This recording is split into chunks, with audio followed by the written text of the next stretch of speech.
Hey, good morning, everyone. My name is Rodney Carson, and I'm the current president of the North Carolina Workforce Board Association. I'm also the vice chair of the Capital Area Workforce Board and a member of the NC Works Commission. I've been involved with workforce development for well over 25 years now, 20 of that in economic development here in North Carolina and in Florida. And it continues now through my private sector job. All those years have taught me that economic development and workforce development have a symbiotic relationship. Economic development creates opportunity for employment, and workforce development makes the opportunity a reality. The work to make that opportunity a reality is not an easy one, but our 22 workforce boards across the state do an amazing job and do it with limited resources. So I want to say thank you to all of you who work tirelessly to connect job seekers to employers and to lift up those trying to get ahead. Thank you to all who serve on our private sector-led workforce boards. Your leadership and insight have a tremendous impact on the capabilities, focus, and effectiveness of the boards you represent. And when you put everything together, the impact to the economy and citizens of North Carolina is absolutely amazing.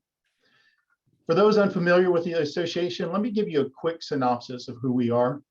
We're the voice for workforce development in the states and are dedicated in North Carolina, not in the states, but in the North Carolina, and are dedicated to enhancing North Carolina's workforce by supporting the 22 local workforce development boards. That support comes in different ways, but as I said earlier, economic development and workforce development have a symbiotic relationship. This relationship is in constant motion, and as such, the association will be expanding our engagement and relationships with key economic development programs, such as the North Carolina Economic Developers Association, EDPNC, and the North Carolina Chamber of Commerce, to name a few. The expansion of these relationships is a natural progression, but with the tight labor market and economic volatility, which I'm assuming Dr. Walden will be talking about shortly, they are even more important. Workforce development operates at both the macro and micro perspective, and to succeed, we must rely heavily on engagement, collaboration, and partnerships. And this leads me to why I'm so excited about today's meeting. I'm excited about the new partnership with the Institute for Emerging Issues. If you have not heard about IEI, I highly recommend you take a look at their mission. Let me give you a little bit of focus here. Their focus is to bring North Carolinians together to collaborate and find solutions to the state's emerging and most critical policy issues in order to ensure a more vibrant and prosperous state. And we all have to agree, the workforce of North Carolina is the heartbeat of this great state. I'm excited about the opportunity to hear from highly sought after Dr. Mike Walden, a world-class economist right here at NC State University. And I'm excited for the engagement with you all through our breakout sessions a little later in the program. Your participation is critical, so we ask that you hang on and don't be shy in the breakout sessions. And with that, I think we have well over 240 plus participants in today's meeting. So what I'd like to do is do a quick survey, if we can. I would love for us all to see kind of where we're spread out across this state and participating in this particular meeting. On your screen, you see West, Piedmont, Central, and East. Kind of connect with the area that you most connect with. And we're going to give this about a minute or so, and in order to tally up to see the diversity of our audience.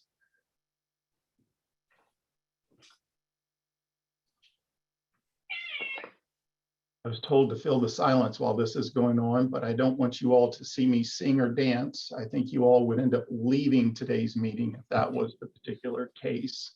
So Sarah has willingly chosen to sing for us during this particular time. So no, Sarah, you're not going to? No one wants to hear that, I promise you. Oh.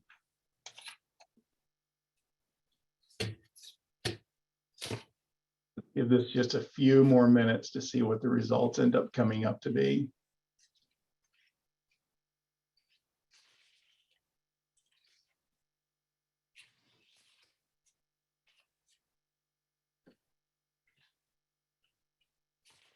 Oh, I love it. Look at this diversity. This is phenomenal. I truly appreciate y'all's participation in this. Um, you know, oftentimes we look at it and we hear, well, the triangle's driving this or the Piedmont area is driving this, but I truly believe this state has so much to offer across all of our particular regions. And so it's great to hear and see that there are so many people from across the state and not from just one or two particular regions that are represented today. So this is great information. Now, I know you all don't want to hear from me all day long. So what I'm going to do is hand this off to Sarah Langer Hall and to get things kicked off. Sarah is the interim director for the Institute for Emerging Issues here at NC State University. She is a 20-year North Carolinian public servant with over half of that time at IEI. She has led several important initiatives at IEI, such as emerging issues forums and peer learning communities. And as I mentioned earlier, she's currently serving as the interim director.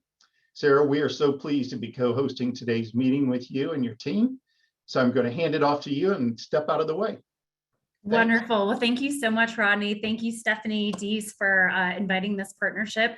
We're so pleased to be here. I also want to thank the amazing IEI team who is helping host today's event and who you will hear from some of our team later on this morning. So, as Rodney said, we are a public policy organization housed at NC State University, and we serve as a nonpartisan connector, bringing North Carolinians together across sectors, regions, and geographies, perspectives to collaborate on finding solutions to our most emerging and critical policy issues. Our vision is a North Carolina where people connect and collaborate to build a vibrant and prosperous future for all. And this is an important point worth noting. We are not experts. I am not in front of you today. IEI is not in front of you today as workforce experts, though we do like to read a lot and talk to wonderful people like you. But we are a convener organization, and we rely on people like you with experience and expertise to help us better understand the key issues and continually shape the work. So that is why we are so grateful for this partnership and really look forward to hearing not just from Mike Walden, but also from all of you later this morning. We are in our 20th year serving North Carolina, and our signature event, the Emerging Issues Forum, precedes us by a couple of decades. And hopefully most of you have been to an Emerging Issues Forum which have been taking place since 1986. But if you haven't, I encourage you to save the date and attend our upcoming forum on workforce that will take place on February 13th, 2023. And the way I sort of help you remember, it's the day that falls between the Super Bowl and Valentine's Day. The forum is called Talent First Economics, and it's really focused on how we grow our workforce with a particular focus on underconnected and underrepresented individuals. So we're still in the early stages of this work, but we see three possible solutions for North Carolina. First, connect more underconnected and underrepresented workers to jobs. I just mentioned that it's critical to the work that we're going to do. Second, ensure that these workers have the support and environment they need to stay engaged in the job, and then provide them with growth opportunities. And third, we need to literally grow the number of people in the labor force. And we can do this by keeping talent here in North Carolina or by attracting people here from other states or countries. We can also think about growing our broadband access for a remote workforce. At the heart of this goal, however, is really for more people to be in jobs that help them achieve a quality of life and purpose, and get them working and have them feel good about what they're doing and contributing. So the forum itself, again, we're going to focus on a couple of different groups, and we'll talk about them in a little bit more detail later. But as I mentioned, we're not the experts in this space, and we bring in folks to help us all the time with our work. And we're so pleased to bring in change agent Philip Cooper as part of our work, who is going to be with us for the next year, just providing his experience and expertise to help shape our work. And if Philip is here, I would love for him to say hello. I'm sorry, change agent Cooper is here. I would love for him to say hello to y'all. Oh, good morning. Good morning. Happy Wednesday. How much time do I have before I go in? Let's maybe say 2 minutes. Okay, 2 minutes. So thank you so much, everyone, that recruited me, that chose me for this opportunity, being a voice for the people who are underconnected and underrepresented. It's not just a passion. It's not just a ministry. It's a way of life for me. I'm a Western North Carolina native. I was born in Rutherford County, so my Appalachian roots run deep. My dad's originally from West Virginia, so the Appalachian roots run deep. You may hear me say Afro-Appalachia, voices of Afro-Appalachia.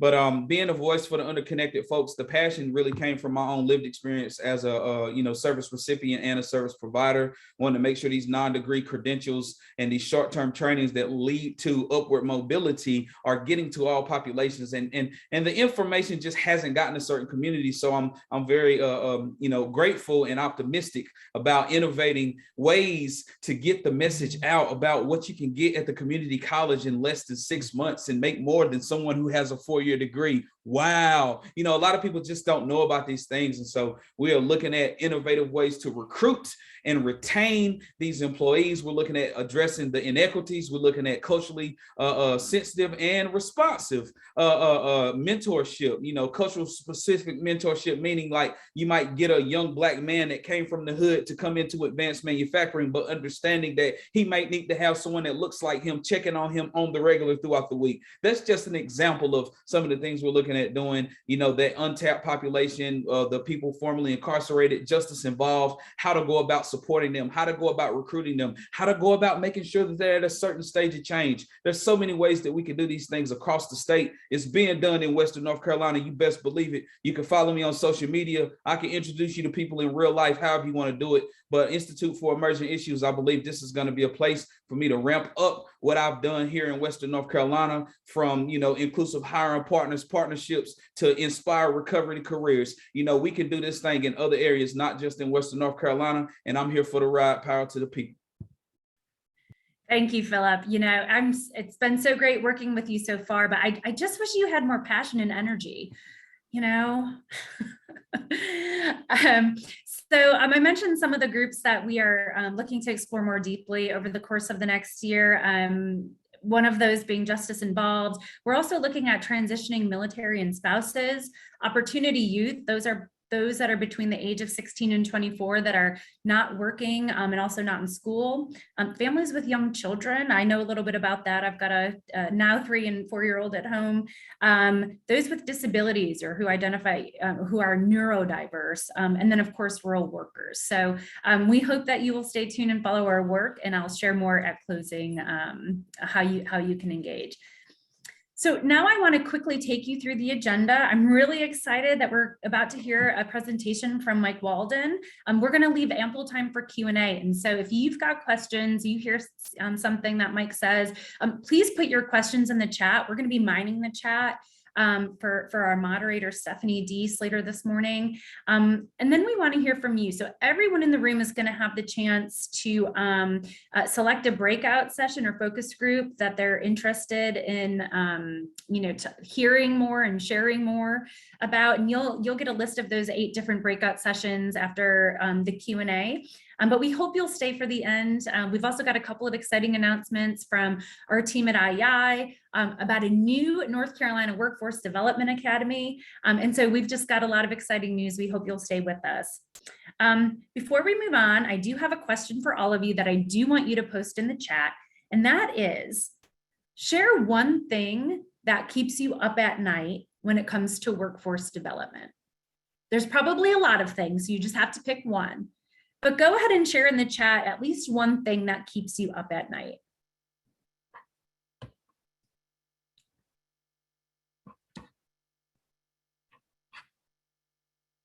Vacancies. Yeah, lack of available people. Motivation, retention, recruitment and engagement. Yeah. Rigid policies that create barriers, long-term sustainability. A lack of coordination among service providers, exclusion of certain groups, a lack of quality jobs, mental health challenges. Thank you. Mental health again, absolutely. Culture shifts, employer culture shifts, very, very important. Yeah. Development of more low-paying jobs instead of those livable wage jobs. So thank you for sharing that. Keep putting them in here. One thing that IEI is going to do after this is we're going to compile sort of into a summary document, sort of the feedback and the focus group discussions. We're not going to attribute names to any one person unless we get your permission in advance. But our goal is to kind of capture all of your feedback today and send that back out to you as a summary of today's meeting and discussion. So we might not have all of the answers, but Mike Walden has thought a lot about some of these challenges over his career. And IEI recently commissioned a report on workforce trends to help us think about the needs of today and the opportunities for tomorrow, and what policies North Carolina should consider as we think about positioning ourselves as first in talent. Again, there'll be time for Q&A, so please go ahead and put those in the chat. And it's now my pleasure to introduce Dr. Mike Walden, William Neal Reynolds Distinguished Professor Emeritus at NC State University and President of Walden Economic Consulting, LLC. During his 43 years on this faculty at NC State, Walden became recognized as an expert on the state economy and public policy. He is the author of 12 books and over 300 articles and reports, and has made over 3,000 personal appearances and counting. Walden is also a frequent contributor to the national and state media. He has won numerous awards, including 2 Champion Tuck Awards for Excellence in Broadcasting, the UNC Board of Governors Award for Excellence in Public Service, the Halliday Medal for Excellence from North Carolina State University, and the Order of the Longleaf Pine. His new book is called Relaunch: How the Family Can Be Renewed and the American Dream Revived in the New Independent Lifestyle of the Post-Pandemic Economy. Walden is a member of the North Carolina Economic Development Association, and he resides in Raleigh with his wife, Mary. Thank you so much for being with us today, Mike. Well, thank you, Sarah, and I'm going to have help with my slides, so we go ahead and put those up. But while that's happening, let me say a few words about the 2 groups I'm speaking to. One is the Workforce Development Boards. I agree with the introduction. Nothing more important than work, job training, make sure that households and individuals have access to high quality paying jobs. I mean, that is, in my opinion, probably the #1 issue in our state and every state. Second, let me make a comment about IEI. I've been around, I was around before IEI developed, and I can remember in the late 80s, when IEI was just getting going. Of course, former Governor Hunt was a key player there, and he called me. He was out of office then, and said, Mike, I want you to do something for IEI. And I think I said, well, Governor, gosh, I've got final exams coming, I've got grading, I've got these projects going on. And Governor Hunt's reply was, Mike, this is not about you. This is about the people of North Carolina. You're employee of the state, and you owe it to the people of North Carolina to dedicate time to this. And what can you say to that? So that was my first experience with the Hunt treatment. And after that call, whenever I got a call from his office to do something, I just said yes. And I was always glad that I said yes. So he was a great inspiration to IEI, and I always think of him when I think of IEI. Okay, as Sarah said, my job was to provide you with some background information, not to make decisions, but to provide you with some background information, particularly on the labor force. So let's get going. Next slide. Just a little perspective here. I have participated in many IEI conferences, and I believe it was 6 years ago, maybe it was a couple of years before that, but 6 or 7 or 8 years ago, the theme of IEI that year was whether there would be enough jobs for people, just the reverse of what we're worried about now. And the concern then was technology. Technology was and still is developing rapidly, and in many cases taking jobs away from people. In fact, there was a big paper that made one of the biggest splashes I've ever seen in terms of economics by 2 British economists talking about how, and this was 6 years ago, they forecasted by the mid-century, over half of the jobs that people had at the time would be gone because technology would be taking them. And it's interesting, in the short span of 6 years, our focus is the opposite. Do we have enough people for the job? So I think the lesson there is things can change very, very quickly. Next slide.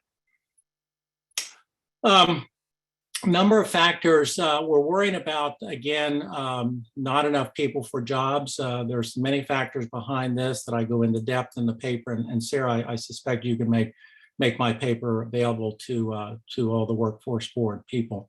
One key is the downward trend in the birth rate. Now, this is, as you can see from this chart, this has been happening a while, but it's really taken another deep dive since the mid 2000s, as you can see.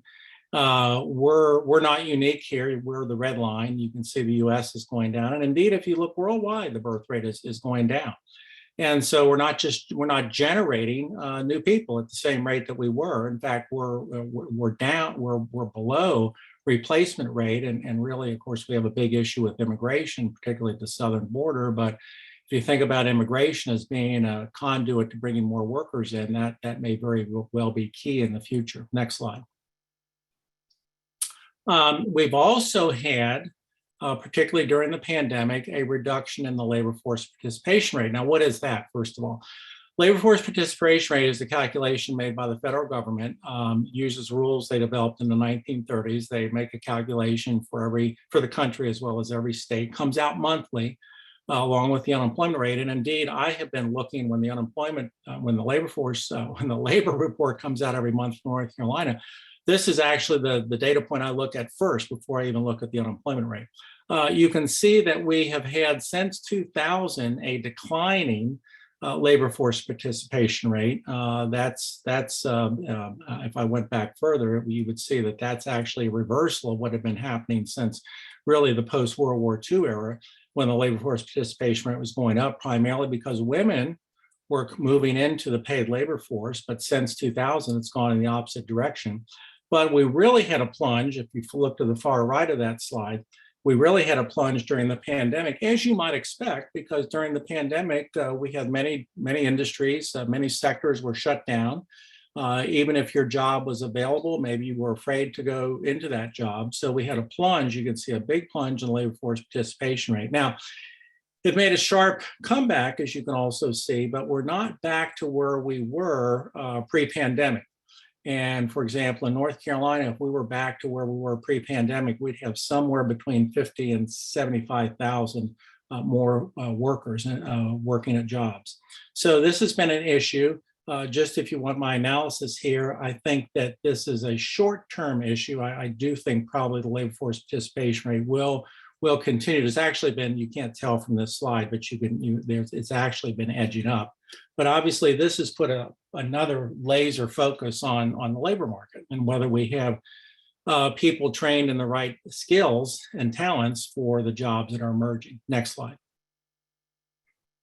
Now, one way that states or localities can gain workers is not just by generating them in the region, that is with birth rate and new people being born, future workers being born, but by attracting people from other states or other countries. And indeed, what I mentioned about immigration, that's a way that the entire country can add to its labor force by attracting workers. And we are a magnet for people around the world to come to. But states vary on this, and North Carolina traditionally has been a state that has been very good at attracting people from outside. This is called net migration, and what net migration measures is on any given year, the number of people moving into the state from another state. This actually doesn't count foreign immigration. So this is just looking at internal movement of people within the United States. So net migration is defined as the number of people in any given year moving into the state minus the number of people moving out of the state. And you can see here that over the last several years, particularly in this century, we've been attracting somewhere between 60 and 75,000 people a year on net coming into North Carolina. And you can see that in terms of the growth of the labor force, it's been adding a very high percentage, over 50%. Actually, the population, it's been adding over 50% to the growth rate of the population. as we were talking, Sarah is from New York State. My wife is from New York State. I'm from Ohio. I mean, you talk to people in Raleigh, for example, and it's hard to find someone who was born and raised here. But anyway, this is a way that we can add to the labor force, and North Carolina has been very good at doing that. I could get into details about a variety of reasons, but I think it has to do with our climate. It has to do with our diversity. It has to do with our attractiveness in terms of a place to generate businesses, et cetera. The entire Southeast has been part of this growth. So many factors going in there. And this has been a key to our continued growth. Next slide. And no, go back one. There we go. In fact, if you look at net migration, which is the blue bar, and you look at immigration, which is the red bar, and then if you look at their contributions to population growth, and then if you look at the third component, which is the net of births over deaths, you can see how important, particularly net migration has been. Just to make sure that I'm communicating right, let's look at the far right-hand side collection of three bars, which is look at the period from 2010 to 2019. What this is saying is that if you look at population growth in North Carolina from 2010 to 2019, 60% of that population growth was accounted for by net migration. It is more people moving into the state than are moving out of the state. About 27% was due to the surplus of births over deaths. And then the remainder, which is about 15%, was from foreign immigration. But you can see if you look over the recent decades, from the 80s, 90s, 2000s, 2010s, you can see the predominance of net migration. And just to pick on my wife's home state and Sarah's home state of New York, the exact opposite is the case there. And same with California, just those two states as examples. They're totally reverse here. They're actually losing people. So North Carolina, this is very important in terms of, and let me just throw one other thing here. Many economists and geographers are expecting that there will be a large resorting, is their term, of people over the next several years in response to the pandemic. That businesses and households will think about where do they want to live now post-pandemic. The pandemic is going to stay with us in our heads. It's going to live in our heads for a long time. People will worry, rightly so. Is there going to be another one? If COVID stays around, can a variant come along that is much more deadly, et cetera? So there are many experts who think that there's going to be a great resorting of population within the country, that people and businesses will seek out states that did better, performed better during COVID, and they'll leave states that didn't do as well.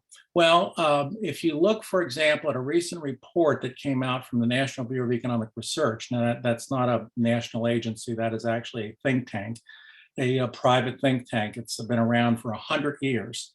It's the predominant think tank among economists. They published a report by three economists, all I think from the University of Chicago, which is a very top-ranked, has a very top-ranked economics program. Anyway, they ranked all 50 states plus the District of Columbia on a variety of factors in terms of their performance during COVID. They looked obviously at health factors, death rates. They looked at education factors. They looked at economic factors, how deep was the recession, what happened to the unemployment rate, et cetera. North Carolina, when you put massage all those factors into one overriding factor that accounted for all those, North Carolina ranked 13th best in terms of coping with the pandemic among the 50 states plus 51 for District of Columbia. So, and that's consistent with other data that I've seen as we've gone along in the pandemic. So I think North Carolina's ability to attract people, which this chart is showing, and adding those people to the labor force, I don't think that's going to abate. In fact, I think that may very well accelerate. Next slide. Next slide. Okay, other labor market issues. Incarcerated individuals. We have about 30,000 people who are at any point in time incarcerated in North Carolina.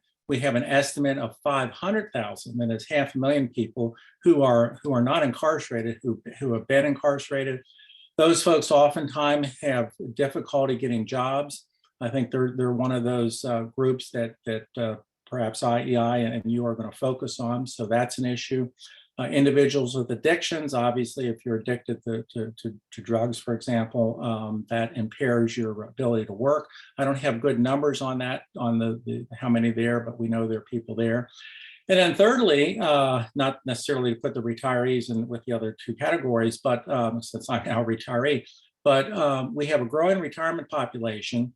And when you oftentimes when you retire, wasn't my case, I just shifted what I was doing, but often when you retire, you stop working, you stop contributing, you spend time at the beach with grandchildren, whatever. I mean, that's wonderful. But that removes people from the labor force. And we saw that this has been one of the unmentioned factors during the pandemic when people have said, well, labor force participation rate has gone down, we just can't find workers. We had a surge in retirements in 2020 and 2021. About 30%, the rate was about 30% higher than normal. And I think what people did is they perhaps reevaluated their lives in light of COVID. Many people thought, well, the workplace is going to change. I don't want to go back to that workplace. They may have simply said, I want to move on, and it may changes your perspective on life when something like a pandemic comes around. So one of the things that if we are worried about our labor force, one of the things for you and decision makers to consider is, can we attract some of those people back? And I do think some of those people will come back. And you can actually unretire. In fact, I have a neighbor around the corner who was a faculty member at NC State like me. He unretired from NC State twice. He's now on his third retirement. So that is a big factor. And I think one that has gone unreported, the fact that our labor force has been massively affected by the surge in retirements during the pandemic. Next slide. Now, I have I'm not going to go into gory details here, but one of the things that I tried to do in my report was to answer a simple question. Is North Carolina's labor force going to go up or down in the next several decades? And is it going to change at a pace that will provide enough people, just in terms of people, not necessarily their skills and training, but just in terms of people, will provide enough people to fill the forecast of job growth in the state? And so here I give you the summary numbers. And what I'm looking at here are two forecasts, one to 2030, one to 2050.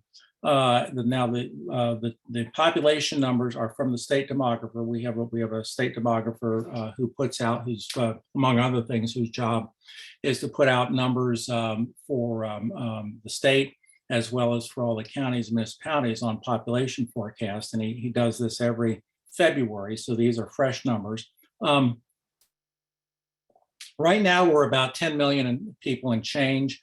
So in 2030, he's predicting we'll go up to 11.5 million.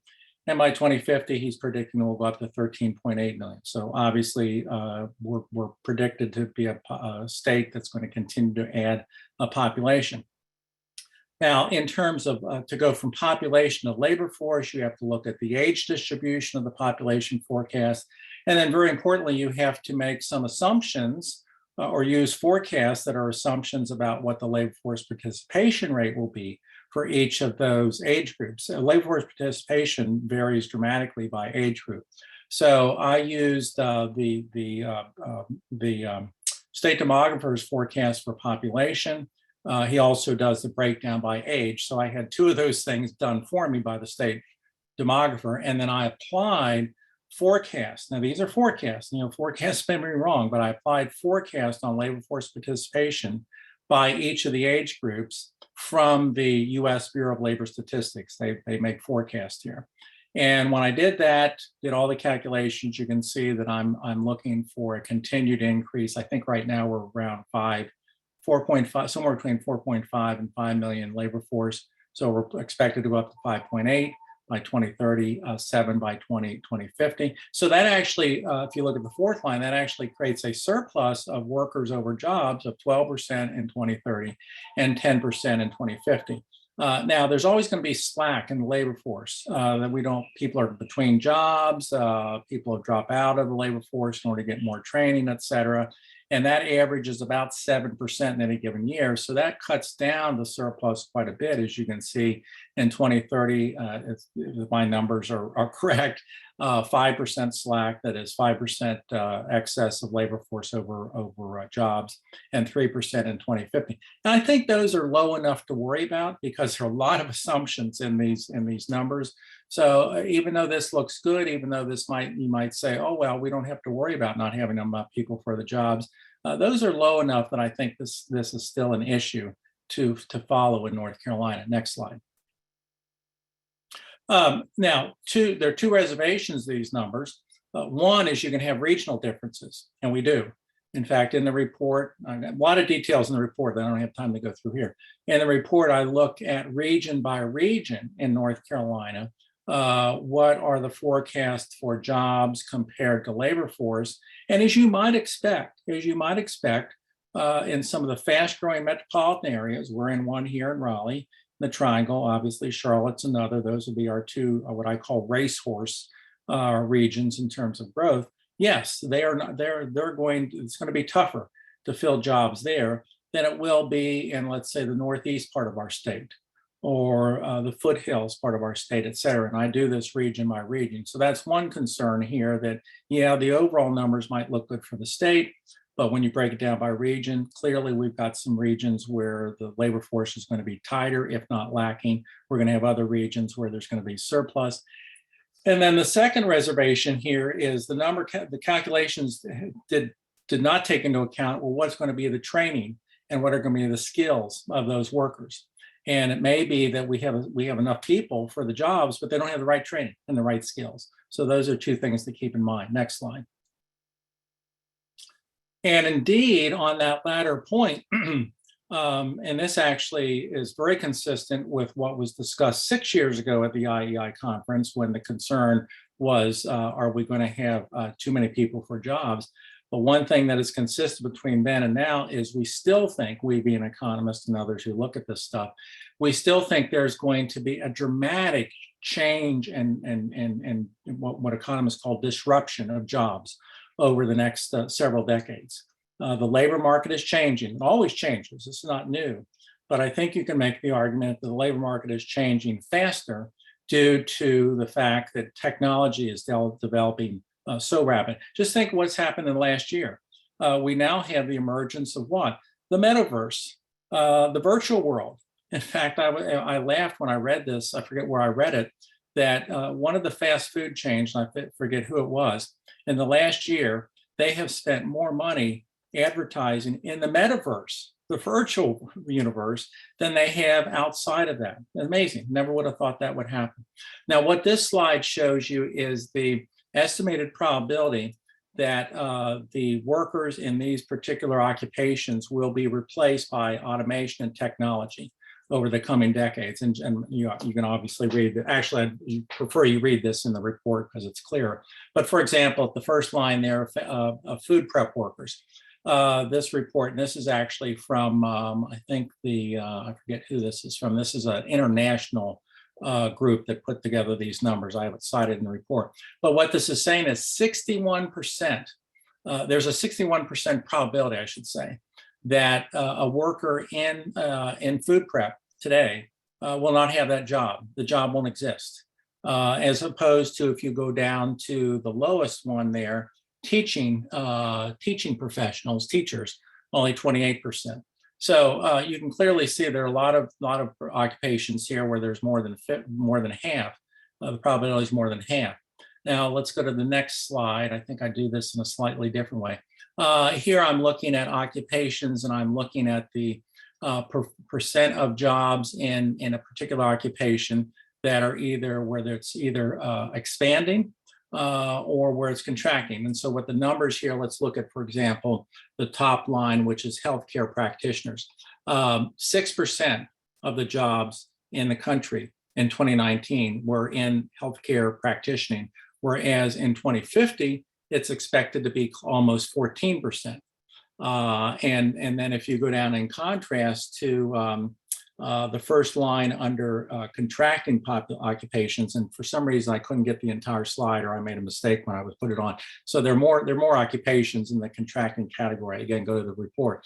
But for example, in the clerical and administrative support in 2019, just shy of 14% of all occupations were in that category, whereas in 2050, there'll only be 6.5%. So the point here is to show you profiles of occupations that are going to be expanding, occupations that are going to be shrinking, which means that if you have a job in the shrinking category, you're likely, you could very well be out of that job in the future, and you've got to get retrained. So bottom line from both these slides is that I think labor force change, labor force disruption, however you want to characterize it, is going to be a big deal, regardless of whether we have a surplus labor supply or a shortage in labor supply. Regardless, these forces are nationwide. In fact, they're international, and they're going to continue and probably become more pressing as we go forward. Next slide. All right, now let me wrap up and then go to Q&A by talking about some policy considerations. My job here is not to say you should do this or we should do that. And my job is to look at some of the options. And these are all options that are based on the idea of either motivating more people to work, motivating more people to consider working, that is, to get that labor force participation rate up, or to focus on the issue of, are we going to have the people who want to work, are they going to have the right skills and training to do that? So in terms of the broader picture of providing incentives for people to move out of the workforce into the workforce, one would be to reinstate what's called the Earned Income Tax Credit. This is, I won't get in the weeds here, but this has been assessed as a very successful program. Federal government has this. What happens here is that of course, you get a credit if you are under, for your income tax paid, if you're under a certain income limit, and you may actually get not only all of your income tax back, but you'll get more than you paid in. And so this motivates people to work, especially if they're at lower incomes, because they're keeping more of what they earn. And again, it's been assessed to be probably had the biggest bang for the buck in terms of motivating an increase or resulting in an increase in labor force participation. North Carolina, now, so there's a federal one, and it's still there. North Carolina used to have their state version. I mean, we can still in North Carolina participate in the federal version, but we have a state income tax. We used to have a state version of the Earned Income Tax Credit that was taken away, that was disbanded. So one thing to consider perhaps would be to bring it back. Second one, I think, is a no-brainer that I know Sarah sent me some of the questions that some of you already had and written in. Support for households with young children. Obviously, if you're a household with young children, particularly before they go to school, someone has to take care of them. If you're working, you or your partner, whomever is working, they need care. Young children, by definition, need care. Daycare, childcare, if you will, that's been an industry that has been absolutely pummeled by the reduction in labor force participation rate. Costs are very high. So anything that we can do to help households with young children, either pay those daycare costs or provide some daycare, whatever. Studies have shown that those actually motivate moving into the labor force. Now, I will add this addendum, since I'm not in the promotion business here. There are people who say, well, now, do we just want to provide? Let's say we were considering helping families with young children pay their daycare, childcare.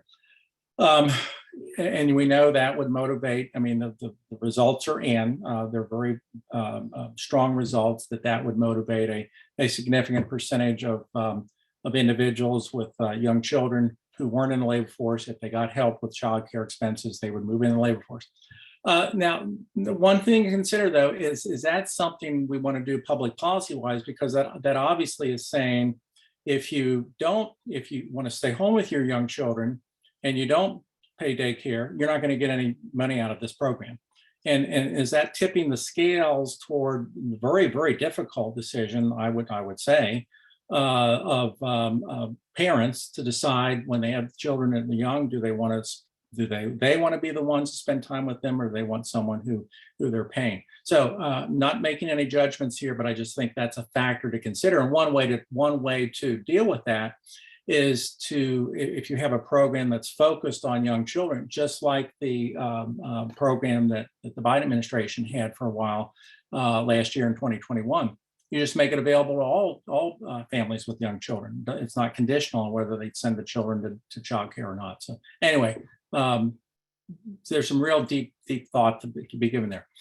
Third bullet point: training for incarcerated inmates and for parolees. North Carolina has actually been analyzed by the RAND Corporation in terms of their training program for incarcerated inmates, and has received high marks on it, although the report has some recommendations. And obviously carrying through and continuing that training for parolees would obviously help them. I mean, these are individuals that often have trouble getting accumulated back to the society, back to the labor force. I mentioned the numbers. If you include the number of incarcerated people in any year plus the number of parolees, you're talking about over 500,000 people. So big impact potential on the labor force. So clearly that's a population I think that deserves further investigation in terms of what can we do to make their movement back to society, back to working, profitable for them as well as for societies. And then incentives for retirees to go back to work. Usually when that's been done, it's been done on the tax side. Now, we don't have any power over federal taxes. I mean, some have said, well, reduce federal taxes, make some changes. Social Security actually has some penalties. I'm on Social Security now, so I know that. Social Security actually has some penalties. If you work, you're going to be taxed on some of that. So some would argue, well, we need to change that. But obviously, that's not up to North Carolina. That's all states. You could inform our representatives who represent us in Washington about this. So what can you do at the state level? That's tough.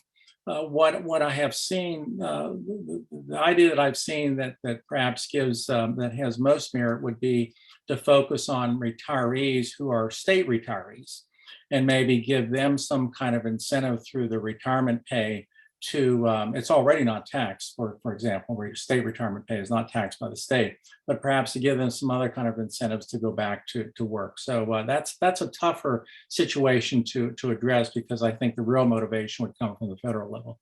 Next slide.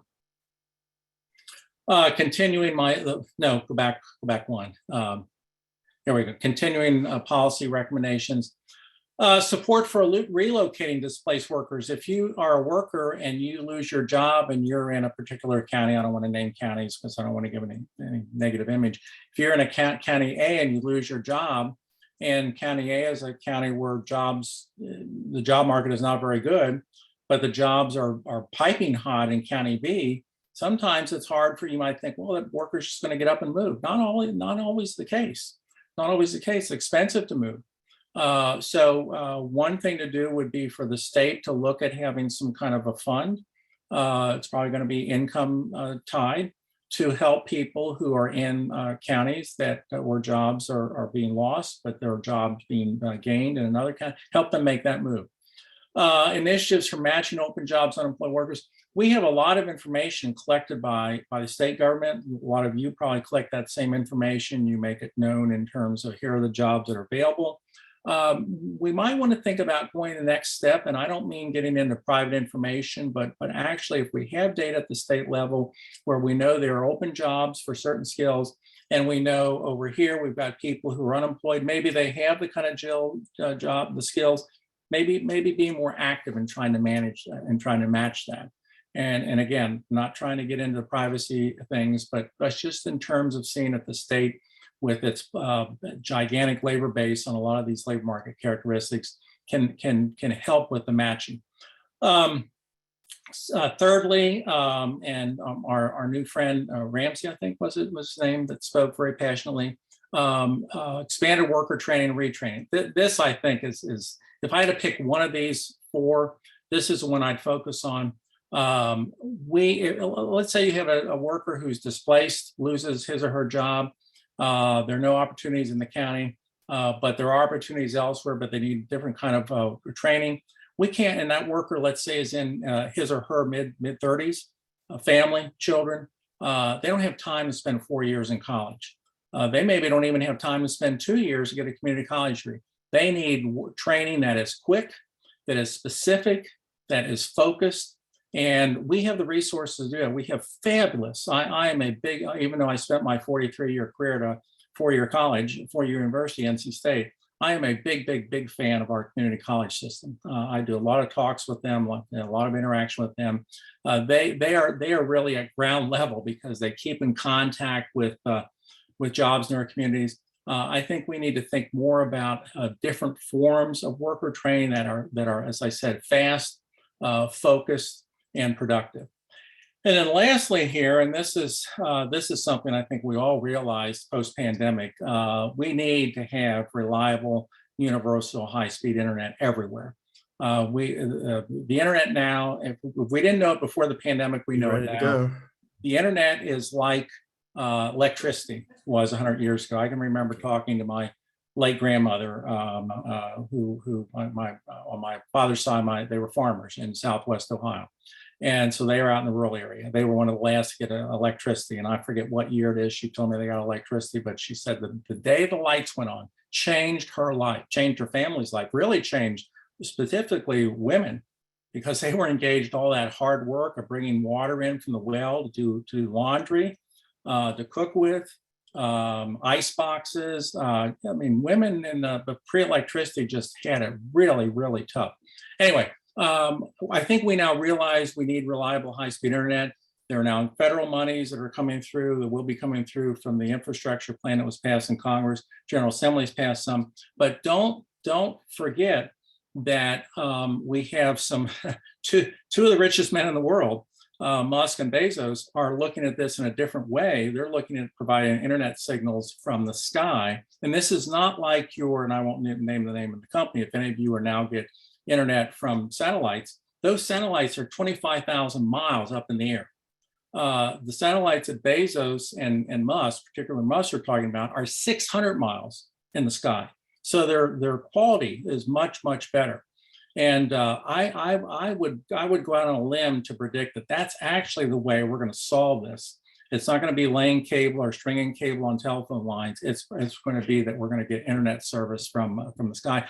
And now the federal government is talking about helping low-income people who can't afford internet service. So that's an added plus. So I'm excited that this will come. And in fact, Sarah mentioned my new book. That book is when I talk about the new independent lifestyle and how it might reduce our urban-rural divide. It's really relying upon high-speed internet, and I talk a lot about the new kind coming from the satellite.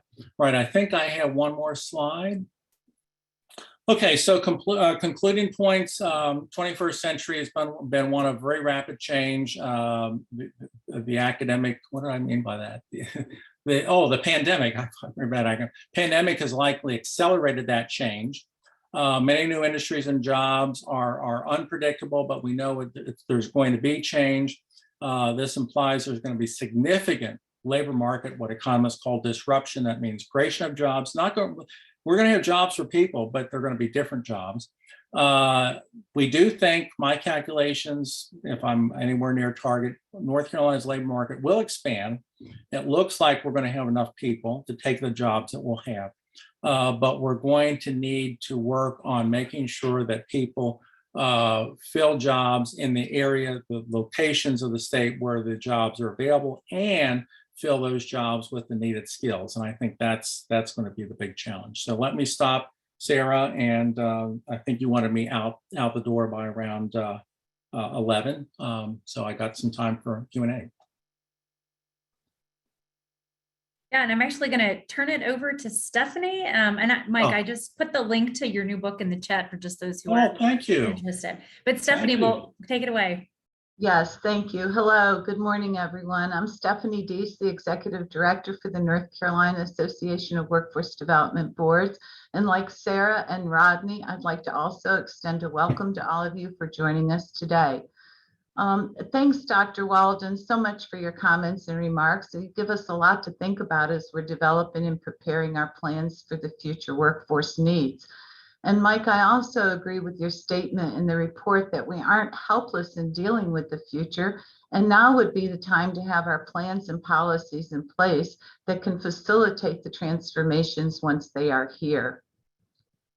I imagine that several of our audience members have questions for you. So to kick off our Q&A session, we've invited our North Carolina Association of Workforce Development Board sponsors to ask the first questions. I would like to introduce Danielle Ellis with EDSI, who is the Regional Director of Operations for the state of Tennessee and North Carolina, for the first question. Danielle, take it away. Thank you so much, Stephanie, and thank you so much for sharing your insights, Dr. Walden. You mentioned earlier a little bit about policies that can help support families with small children. Our first question is, what can employers or the NC Works Career Centers do to entice mothers with small children to return to the workplace and in more full-time roles? Data from NC Lead says women have returned, even slightly higher participation, but are less likely to be full-time. Yeah, good question. And this has been a question that has been around for a while. You look at my gray hair, I've been around for a while. And of course, one of the obvious ones is having businesses, firms provide on-site childcare. And there are plenty of examples of that. But as I read about the fact that now it's a workers' market and businesses are scrambling to find qualified workers, you know, I think that's a factor that can probably be pushed harder now, and I would expect that more firms will respond to that because obviously they want qualified workers. So I think it's certainly reasonable for a young person with young children. As they're maybe negotiating a deal with a firm or get a group of them to say, you know, we'll show up full time if you can provide us with childcare on site. So that's something I would expect to see more businesses consider. Thank you. Thanks for that question, Danielle. And thank you, Dr. Walden, for your response. Next, we have Lisa Boyd, who's our Regional Vice President for Equus. And Lisa, it's your turn. Great, thanks, Stephanie, and thank you for the great presentation this morning. Dr. Walden, what advice would you give the local workforce development boards to attract more older workers to the NC Works Career Centers? That's a good question. I've thought about that. You know, and I'm going to be very blunt and honest here, you know, to say reach out to older workers and particularly those who have retired in the last couple of years and say, are you bored? Are you sorry? Are you sorry that you retired? I'm not. I mean, but I'm lucky to be able to have skills that I could transfer. But I do think that there's just like with the previous question, I think there's an opportunity here for outreach to older workers who retired, and they may not be so old, some may be in their late 50s, who retired over the last couple of years, and now they're having second thoughts. So I think this would be a prime time to maybe have programs that are target them. You know, it could be, the title could be, are you sorry you retired the last couple of years? And maybe bring in employers, reach out to employers who I think, again, this is a strike while the iron is hot. The iron is very hot now in terms of businesses wanting to get qualified workers, and that you could form as provide an opportunity to form as a match between board retirees who want to get back to work and businesses who now realize, hey, this is a great opportunity. These are great resources for us to tap into. So I could see a series of public meetings that you would organize around the state to focus on this. Thanks for that great question, Lisa, and thank you again, Dr. Walden. Next, we have Sherry Carpenter, who's the Vice President for Workforce Development with Goodwill Industries of Northwest North Carolina. Sherry, the floor is all yours. Thank you, Stephanie, and thank you, Dr. Walden, for your presentation. Dr. Walden, you talked with us about a future with a potential of shortage of workers in some regions and a surplus of workers in others. We also know that along with that, we have millennials with different workforce flexibility preferences And we know the pandemic really created new working habits for most of us. With all of that in mind, in your opinion, what does the future of work look like? In order for employers to be competitive, what needs to stay and what needs to change? Well, first of all, I do think we're going to see more people working remotely, which, as I talk about in my new book, I think could be a great help for developing and reviving many of our rural economies. Because if you can work remotely and still work for an employer, let's say in one of the big metro areas, you can be anywhere.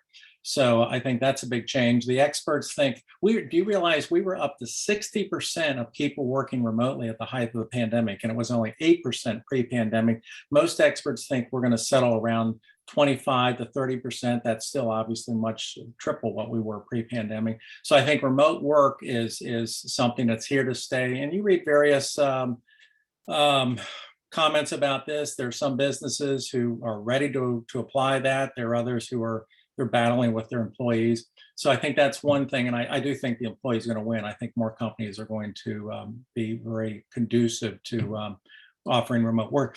Well, you read about flexibility. Young workers particularly, they want flexibility in their schedule. They want more say in company policies. The previous question about childcare, I think that's probably you're going to hear more and more about that. So I think we're in a period of time here, and I'm not sure if it's going to last, but I think we're in a period of time, maybe 1 or 2 years, where the workers in the driver's seat, this is the time for workers to say, these are what we want, things we want, and businesses are going to have to adapt. I think they're going to have to adapt in terms of how people work. They're going to have to adapt in terms of the amenities that the business offers. And I think they're actually going to have to adapt in terms of bringing the workforce more into some of the big decisions, high-level decisions of the firm. Thank you. Thank you, Sherry, for being with us today, and thank you, Dr. Walden, for your response. Unfortunately, we have another sponsor that was not able to be with us, but I still want to recognize them, and that's the John M. Belk Foundation, who could not join us this morning. And so we'd like to give a big shout out and a big thank you to our sponsors for their continued support of the work of the association. And now we can address any questions from the audience. So if you have a question, if you'll please put it in the chat room, we'll make sure we get that to Mike Walden to address. I think I see a question here already. Mike, what role has regressive immigration policies played in the labor shortages? And by regressive, I assume is meant policies that dissuade immigration in terms of versus policies that encourage immigration. Well, actually, we're having a surge in immigration right now. And I wrote a book a couple of years ago called Real Solutions. I mean, the immigration issue is one that's been with us for a while. My view is that we need to have some logical solutions based on, number one, have an agreement at the federal level in terms of the number of immigrants that we want to allow. I've heard the number 2 million has been bandied about. Number two, we have to address the question of do we want to identify skills of immigrants and give a preference to immigrants with certain skills versus any immigrants. And once we reach the 2 million, we stop. But clearly, as I said earlier, immigration has been a major force, a contributing force to keeping our labor force and our population growing. And you can't say that. If you look at countries around the world, you look, China's depopulating, Japan is depopulating. Japan now for the first time is actually allowing foreigners to come in and live in Japan permanently. They never did that in their lives. It's because they're running out of workers. Most of Western Europe is depopulating. So we stand out, and I think in a large part due to our encouragement, if you will, over time. I'm not going to get into policy differences between administrations, but our encouragement over time of immigration. So I think immigration on net, the analysis that's been done of immigrants is that on net, they contribute to our economy, they contribute to the tax base, they are a net plus for a growing economy. Thank you very much. I think we have time for one more question. So what is the most successful or innovative approach inside North Carolina or outside North Carolina, you are learning about to grow the workforce, and what can we learn from that? Most innovative approach to growing the workforce. I don't know that I can cite a particular program, but I think that an innovative approach that would be very successful would be to start at the high school level and offer more options in terms of a career path for high schoolers. It's not just the four-year college option. There are vocational options and have more, and there are examples of this in North Carolina, interactions between local community colleges and their programs and high school students. I think that everyone has different talent sets. No talent set is any better than any other talent set. And if we can expose particularly young people to opportunities that they can see, oh, there's a variety here of things that I can do. I don't have to go and spend 4 years in college and maybe come out with a degree that I don't really care about. There are a variety of things I can do here. So I think opening particularly young people's eyes to the opportunities that are out there, providing them with alternative paths of getting there, that I think would be a very positive, have a very positive impact on the labor force, as well as a lot of other things. Do you have any other recommendations for increasing the workforce or other policies that can be recommended or implemented? Well, I think the biggest question, and I'll go back to what I talked about earlier. The biggest question would be families with young children, and let's face it, it's particularly the question about the mother. It usually comes down to the mother, not always, but often. And what we've seen is a jump in labor force participation of young mothers until about 2000, about this century, and then now it's been declining. So the question is, do we want to focus on policies that get that turned around, or has this been a conscious decision by young mothers to say, I want to spend that time when before my children go to school, kindergarten, whatever, with them and not with a daycare provider? And that's, I'm not making any value judgments here, but that is a very tough decision. But I think the big change that we've seen in the last 20 years has been that trend, a trend of more young mothers going to work, and now it's fewer young mothers going to work. So if you were going to make a big change, that would be the one to focus on. And I think we've got time for one more question, and I'll take this one from Robert Williams, who's one of our local workforce board chairs. And his question is, do you have any thoughts about how to change the perception of corporations of justice-involved individuals to make it beneficial for them to hire? To make it beneficial for business and industry to hire justice-involved individuals. Well, I guess if a corporation asked me, look, I'm having trouble hiring people who are focused on social justice issues, we're not reaching them, I'd probably say, well, try to explain what you do, and and maybe you're not directly involved in a social justice issue, but let's say, I don't know, let's say you were an agribusiness producer. Let's say you were a food processor, and there's no direct tie there that a young person could see between that and a social justice issue.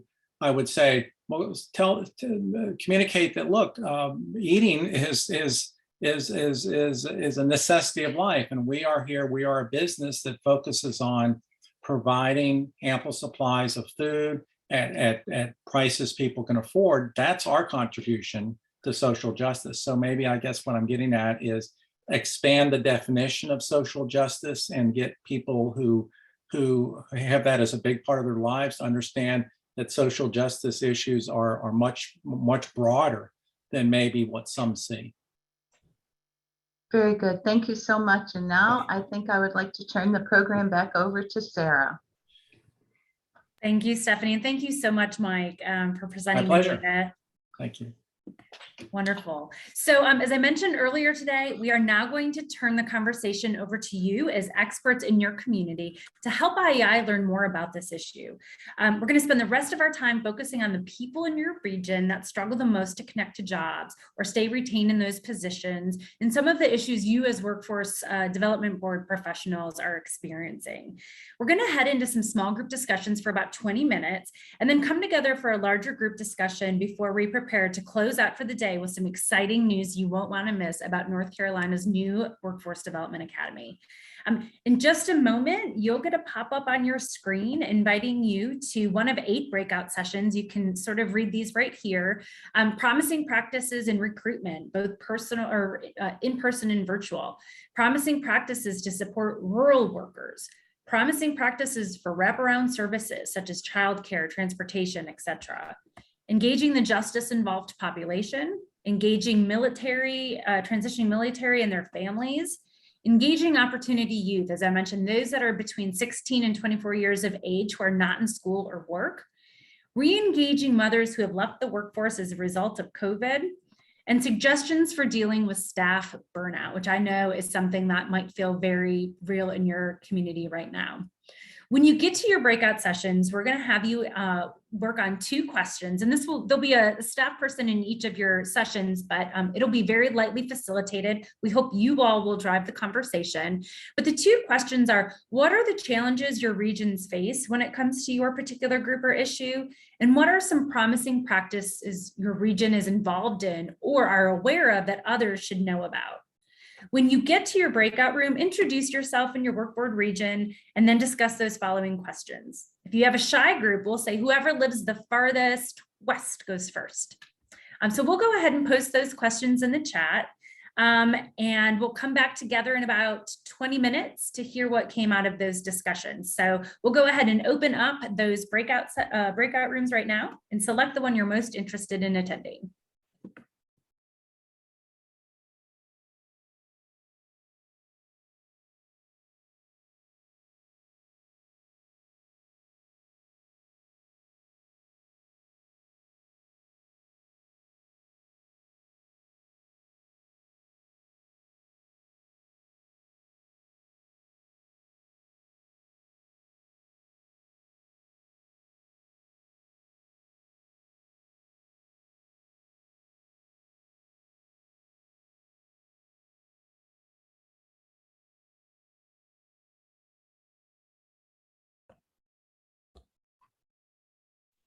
All right, welcome back, everyone. Do we have Rodney Carson back? Has he made it back from his breakout session?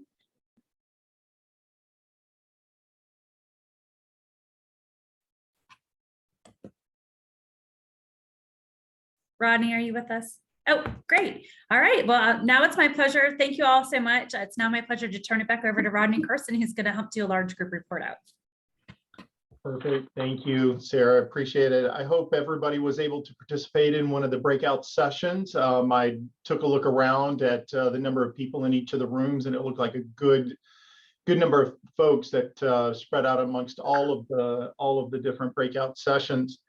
What I'd like to do is, we designated, or should have in the breakout room, someone should have been designated as kind of a person to talk to some of the findings, the discussions that transpired within that break room. And what I'd like to do is go ahead and call on the group Promising Practices in Recruitment to talk about their discussion and any findings they may have had.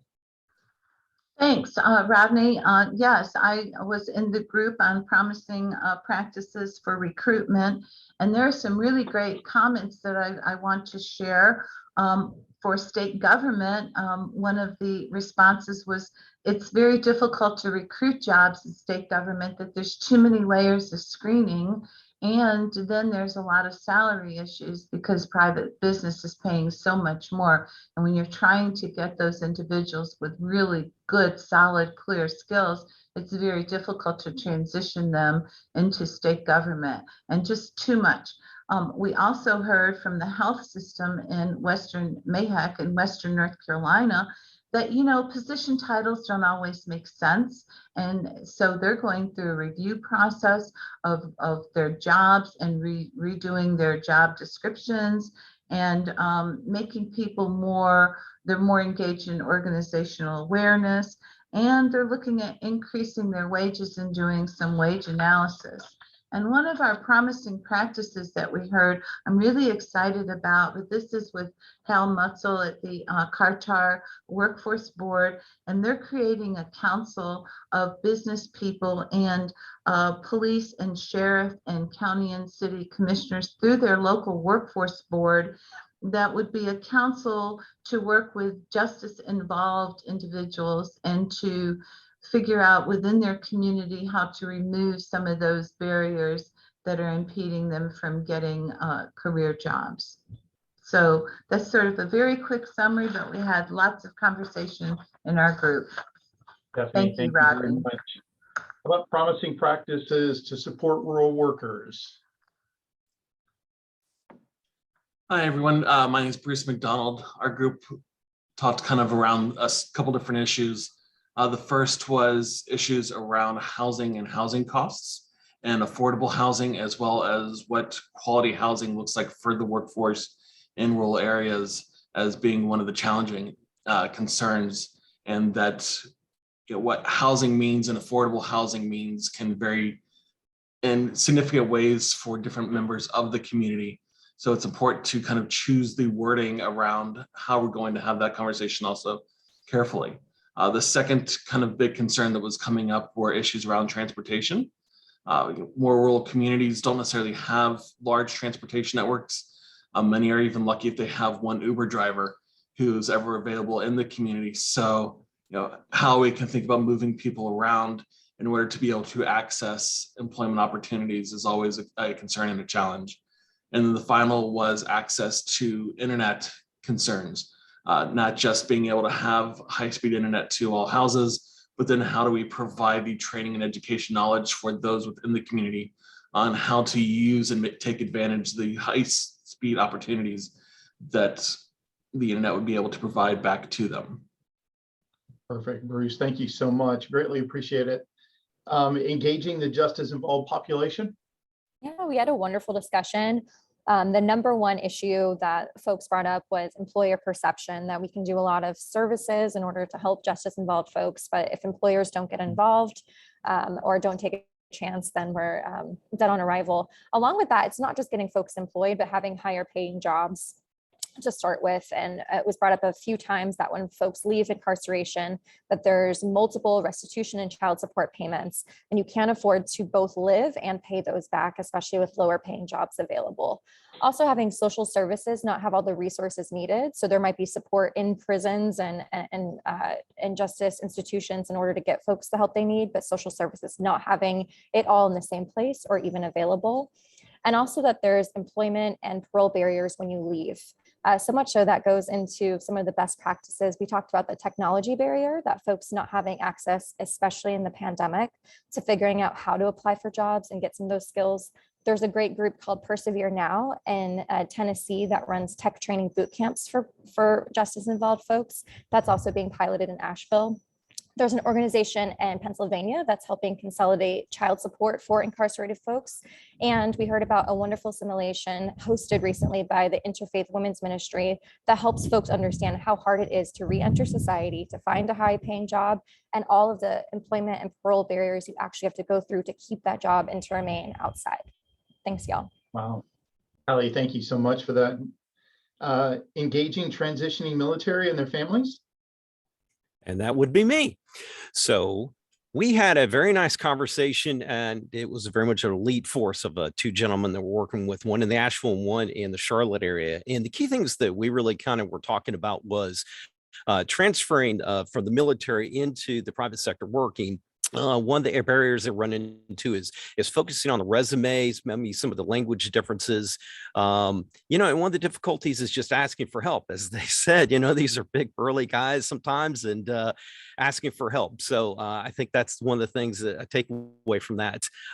Any of them that are transferring into another area, one advice or a couple of pieces of advice that were given was, They should already be working on making a connection in that area and knowing the vet focused networks in the town that you're getting ready to transition to.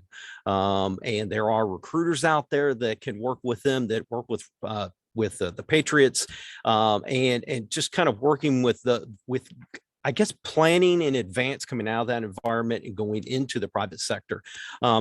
Some of the other things we kind of talked about was the apprentice programs, which I'm a big fan of that. And I think that's a good thing to help with some of the training and get the certifications and the skills that are needed for that area. And in Asheville area, the gentleman was just talking about a couple of specific programs that they're working with up there. So it was a great conversation, and I'm looking forward to learning more about it as we continue on. Thanks, James. Greatly appreciate Sure. that. All right, engaging opportunity youth, 16 to 24. Yes, that's us. So the challenges that really came up about engaging opportunity youth is finding ways to motivate them and just garner interest in the opportunities that are presented to them. So Pat of the Capital Area Workforce Board mentioned, they had a class that was offering students like a guarantee of a job. Basically, they'd be paid while taking this class, and they had to postpone it multiple times because they just couldn't get a full class of students. So just finding ways to motivate kids and just letting them know what's out there for them. And then also an issue is communicating with them and just making outreach to them and finding the best ways, whether it's through, social media platforms like YouTube or Instagram or things like that, and just connecting with them in those kinds of ways. And then some promising practices that we discussed. One was mentioned that collaboration between Title II programs and Title I programs is very important in engaging opportunity youth. And then another promising practice that was mentioned was a mentoring program. So connecting kids with mentors that are in fields that they're interested in, or just connecting them with mentors that can expose them to a different career path or a different skill set that they may not have considered. Thanks, Julia. Greatly appreciate it. All right, engaging mothers who left the workforce due to COVID. Yeah, thank you. We also had a really great discussion. No surprise, things that have already been mentioned in the chat about just not having reliable childcare, about the worker shortage among childcare providers. So even we had one group that would be interested in starting, to offer childcare, but don't have enough workers. They're actually in a community where they are trying to compiling a list of the babysitters in the community that they know about and reaching out periodically to say, what age groups are you, providing, and then sharing that with potential workers. So certainly that's been an issue. We're hoping that the pandemic and the new policies for childcare are going to help in that regard a little bit to have more of that consistency of childcare. But that only helps if you have actual childcare providers doing that in your region. One of the promising practices was one of the large employers in a particular region is looking at, they do 12-hour shifts for their workers, and they're thinking about how they could do on-site daycare. So that's certainly something I know that other companies are looking at as well. And I'd actually love to turn it over to Kia McMillan real quick. She was in the other group on wraparound services, and she's with Cumberland County. And maybe she could talk a little bit about some of those other services that we could be providing for our workers. Thank you so much. We had a lovely conversation. It was the two of us in there, so I got to kind of tell my story, and I'll keep it brief. I was actually in the workforce development program, which is why I decided to be on the board. There were a lot of issues that some people, would have getting to work. I live in Fayetteville, and even though it's a growing metropolitan area, it has a lot of rural areas. It's hard for people to get to work. Transportation is an issue. Cumberland County is currently working on a program, though, where you can schedule a ride to work and with a smaller bus because, let's face it, rising cost of transportation, Uber and Lyft are not always a viable way to get to work for people who don't have access to transportation. And of course, childcare, I think we've all kind of touched on that in one way, shape, or form, is an issue. The cost for some people is almost what they're making in wages. So making sure that we create programs that, touch on those, especially with the amount of women that are able to get into the workforce. But again, as touched earlier, we want to make sure our kids are taken care of. And those are basically kind of what we talked about, what kind of programs we can figure out and think about to provide and get those things taken care of so we can get more people to work. Yeah, thank you. And our last one, suggestions for dealing with staff burnout. Hey, everybody. We also had a good discussion.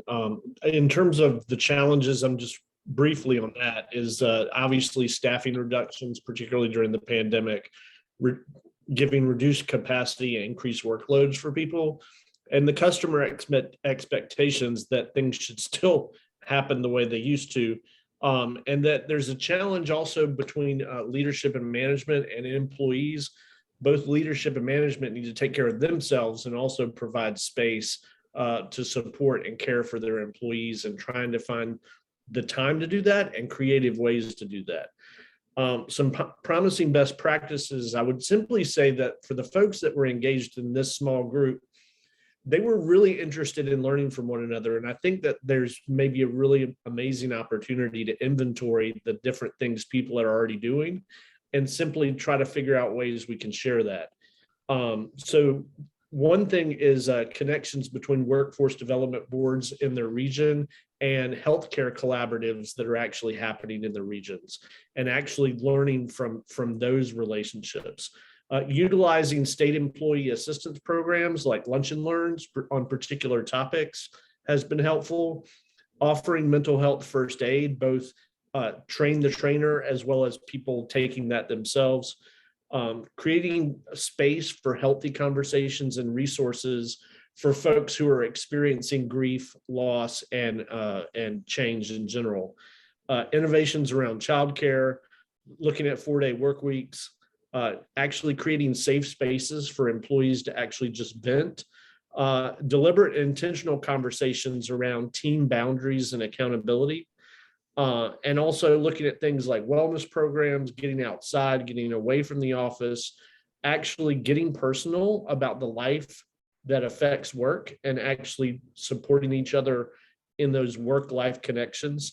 And then we had one really great example of where of actually having a piñata at the office, where folks could actually take out their feelings on a piñata, which I thought was probably the funnest example. So thanks, y'all. That is a fun example of allowing someone to vent in a good way. So, well, that is great feedback from all of the groups, and I greatly appreciate everyone being involved with those breakout sessions. Your input, as I said earlier, was imperative in this situation, or in this call, and it is being taken note of. So with that, I think I hand it back over to you, Sarah. Is that correct? That's right. That's right. Thank you so much. And thank you everyone for that really insightful discussion. You shared a lot of really important points, and we're going to be sure to listen into some of those conversations and incorporate that into our work.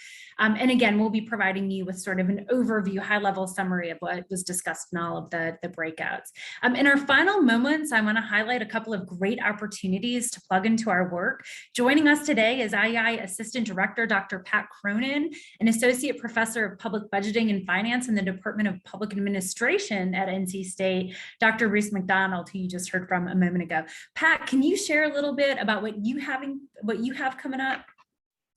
Yeah, absolutely. And good morning, everyone. And I just want to make you aware of a series of upcoming regional meetings related to workforce development, ones that I hope you will be interested enough to participate and help us out with.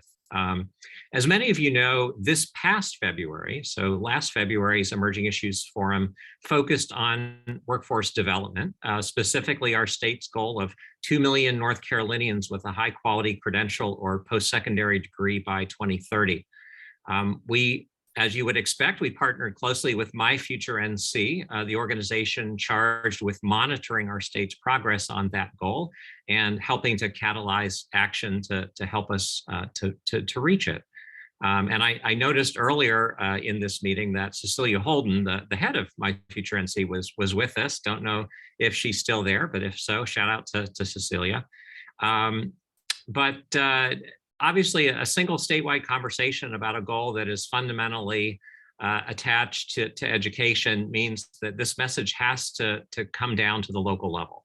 Education is local, and if we're going to reach that goal, we need many more people across the state engaged in collaborative work to reach those attainment goals. So to raise our attainment rates and to close those attainment gaps. So with this in mind, and in continued partnership with My Future NC, we're planning a series of 8 regional meetings in the second half of this summer. Our goal is to promote collaborative efforts at the local level, especially at the county level, to raise attainment rates. We're going to use these meetings to raise awareness of the importance of this goal and to generate interest in it and support for new local initiatives to make this happen. And we're particularly focused in these meetings on 2 constituencies, one of which is well represented in this group right here. So we're particularly interested in working with local elected officials, county commissioners in particular, and then also local business leaders. And I know workforce development boards have lots of local business leaders, and so I'm particularly speaking to you. But as you well know, getting the support of both of these groups is going to be immensely important when it comes to making action happen in your community. And so we are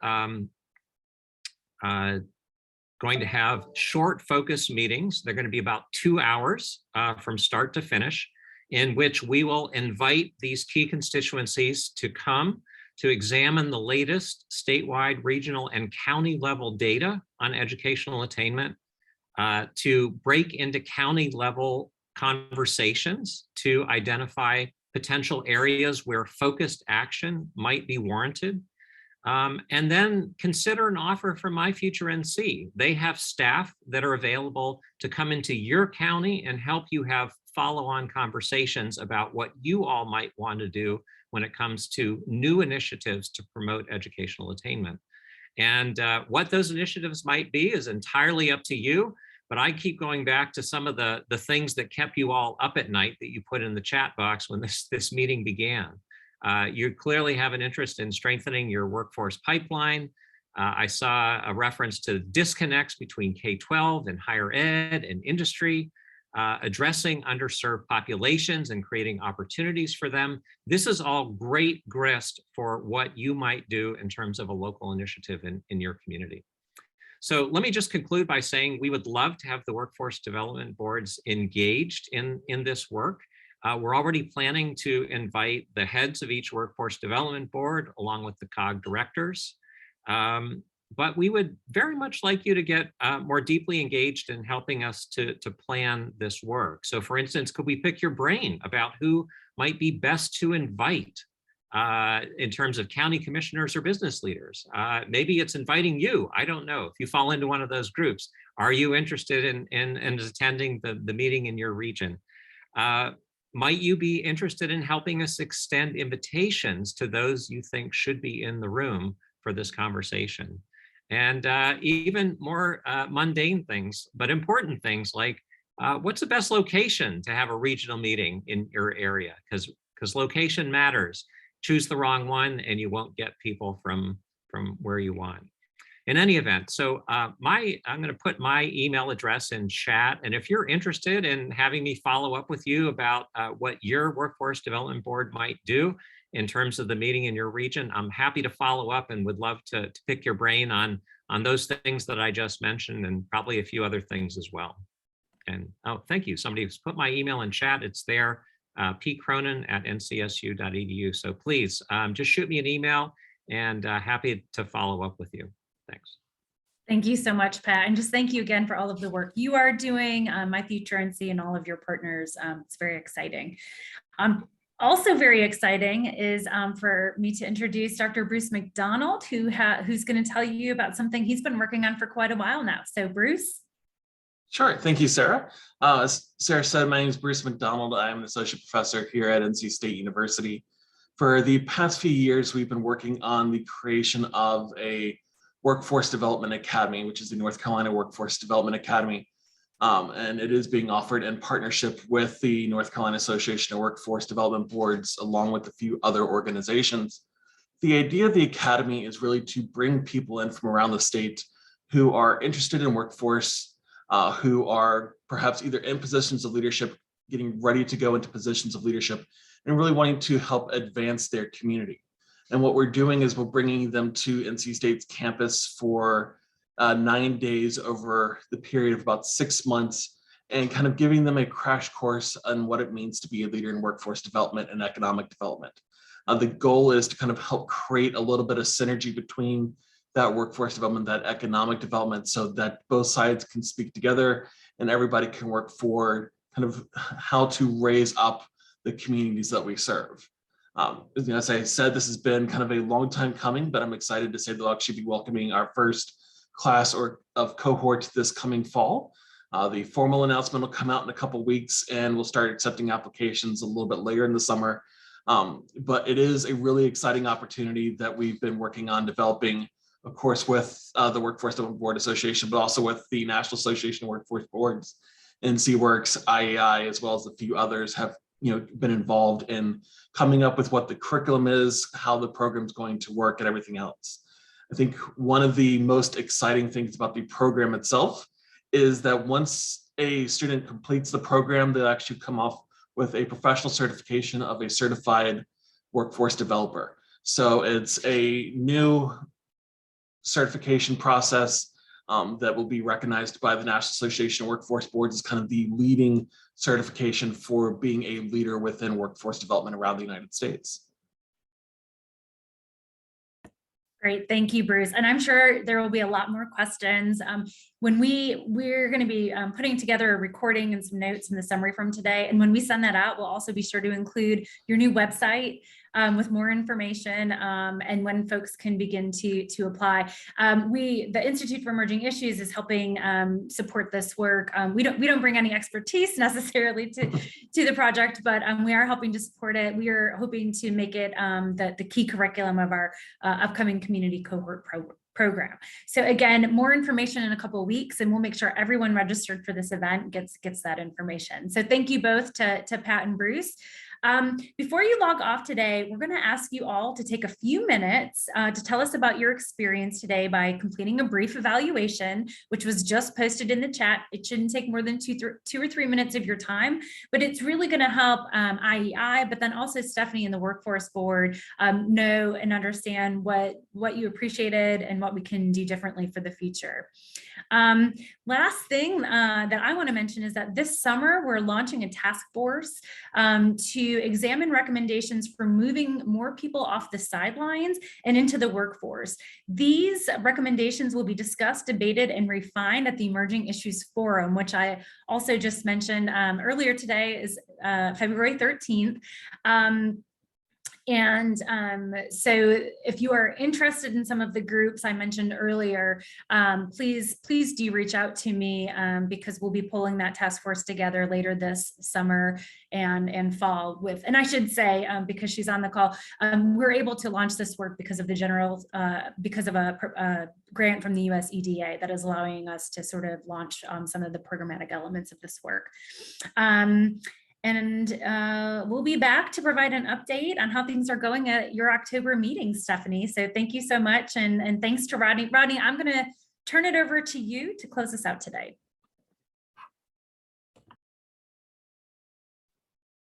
Perfect, Sarah, thank you so much. I want to say thanks to Sarah and her team at IEI, as well as Dr. Stephanie Dees for all their hard work in helping put together today's meeting. You all deserve a big pat on the back, and thank you for all you've done. Thank you to Dr. Walden for his words of insight into what's going on in the workforce, all the change that is transpiring and the upheaval that we've all been going through, as well as the economic volatility that we've been experiencing as of late.